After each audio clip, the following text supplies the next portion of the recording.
سے عقیدت ہے میرا. میں فلاسفر نہیں ہوں, میں فلسفی نہیں ہوں, میں ریسرچر بھی نہیں ہوں, میں ایڈمائرر ہوں. میری صرف اگر کوئی کوالیفیکیشن یا بیٹھنے کی ہو سکتی ہے تو وہ ایک ہو سکتی ہے. میں قوم کو اور خاص طور پہ نئی نسل کو جو ڈس اپوائنٹڈ ہے, مایوس ہے کہ یہ ملک, آپ نے خود ہی باتیں جتنی کی ہیں, ایک عام بچہ یونیورسٹی کالج میں جانے والا سمجھے گا کہ پتہ نہیں پاکستان بننا چاہیے تھا کہ نہیں چاہیے تھا.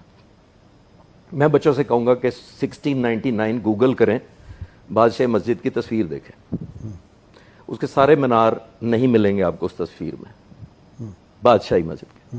سکھوں اور انگریزوں کی لڑائی ہوئی اور اس شک کی بنیاد پر کہ ان میناروں کے اوپر توپیں گاڑی گئی ہیں, زمین سے فائر کر کے توپیں چلائی گئیں اور مینار شہید کر دیے گئے. اچھا.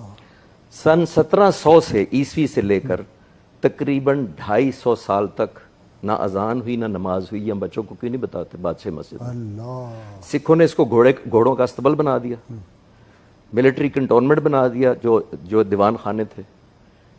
اس لیے ہمیں ملک چاہیے تھا, اس لیے ہمیں زیادہ مقروض ہیں ہم جناح صاحب کے.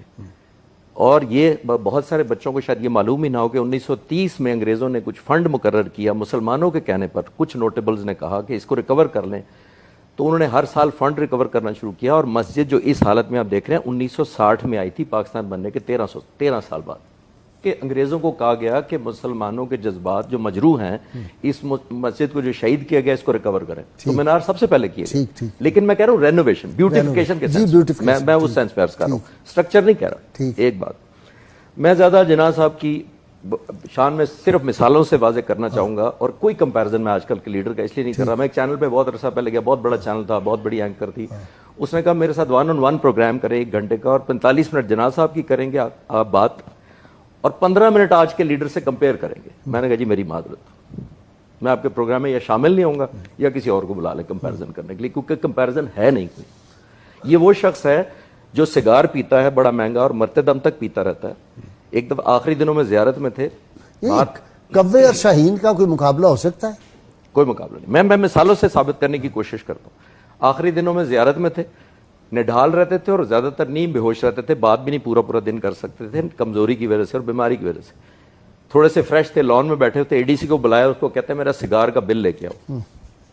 تو اے ڈی سی نے کہا کہ سر آپ گورنر جنرل ہیں, آپ کی انٹائٹلمنٹ ہے, تو آپ کی طبیعت بھی ٹھیک نہیں تھی, تو یہ بل تو ادا ہو چکے ہیں. کہتے ہیں سارے بل لے کے آؤ.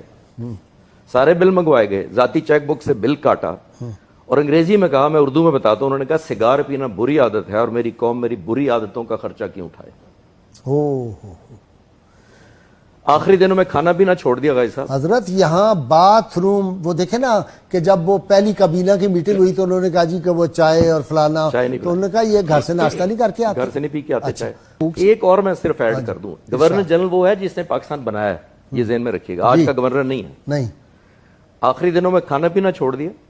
فاطمہ جناح کو فکر ہوئی, ڈاکٹروں نے کہا کہ آپ کسی طرح کھلائیں کیونکہ ان کی زندگی کو کمزوری سے زیادہ خطرہ ہے بیماری کی نسبت, تو وزن کم ہوتا جا رہا ہے. بہت سارے لوگوں کو شاید پتہ ہی نہیں ہوگا کہ 80 پاؤنڈ وزن تھا ان کا وفات پہ. جی بالکل, اتنے کمزور ہو چکے تھے. اتنے کمزور. اے ڈی سی کو یاد آیا کہ جب لاہور تشریف لے جاتے ہیں ممدوٹ ہاؤس, تو وہاں کا فلاں باورچی بلا لیتے ہیں, کیونکہ انہوں نے پرماننٹ سٹاف نہیں رکھا ہوا لاہور میں. جب وہاں ٹھہرتے ہیں جناح ہاؤس میں, تو باورچی فلاں جگہ سے آتا ہے, تو وہ پسند ہے ان کو بڑا. اس نے فاطمہ جناح سے کہا کیوں نہ ہم اس باورچی کو زیارت بلا لیں, اس سے کھانا بنوائیں, شاید کھا لیں. تو پوچھنے کا پتہ تھا کہ اجازت نہیں ملے گی. چپ کے اس کو ٹکٹ بھیجا گیا, ان دنوں جہاز پہ بلایا گیا کوئٹہ, پھر زیارت. فاطمہ جناح نے اس باورچی کو کہا کہ جو جناح صاحب کی پسندیدہ ڈش ہے, جو تم سب سے اچھی بناتے ہو بناؤ. بغیر بتائے وہ بہن کھانا لے گئی اندر, ضد کر کے بہن نے کہا چکھ لیں. خوشگوار حیرت ہوئی اس کو جب وہ کھاتے چلے گئے, اور پیٹ بھر کے بڑے دنوں بعد کھا لیا. برتن اٹھائے گئے, باہر خوشی کا سما تھا کہ آج جناح صاحب نے پیٹ بھر کے کھا لیا. تھوڑی دیر بعد اے ڈی سی کو اندر بلایا اور کہا یہ کھانا کس نے بنایا تھا. ہائے ہائے. اب کسی کی ہمت نہیں تھی کہ جھوٹ بول سکتا, تو اے ڈی سی نے جناح صاحب سے کہا کہ سر یہ وہ جو ممدوٹ ہاؤس لاہور والا باورچی ہم نے وہ بلایا تھا, کیونکہ آپ کی زندگی کو اتنا خطرہ تھا. کہتے ہیں اس کو بلاؤ. بلایا, اس کو کیش انعام دیا, اس کی ریٹرن ٹکٹ کا خرچہ اپنی چیک بک سے کاٹا, اور انگریزی میں کہا اس کو واپس بھیج دو, یہ غریب قوم ہے, میرے منہ کے ذائقے کے لیے اس عیاشی کی متحمل نہیں ہو سکتی. اب کمپیئر کریں, with due respect,